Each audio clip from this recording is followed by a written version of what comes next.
छे जान के फिगर भाड़ा के लागन करे दुनु जिला घर छे जान के फिगर भाड़ा के लागन करे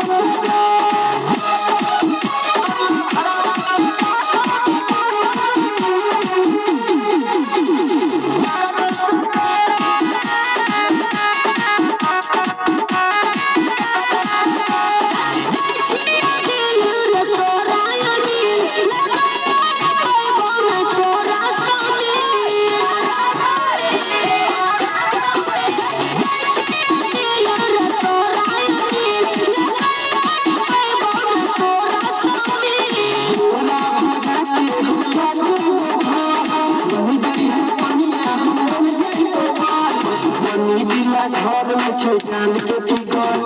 भाड़ा के लागन करे दुनु जिला घर में छे जान के फिगर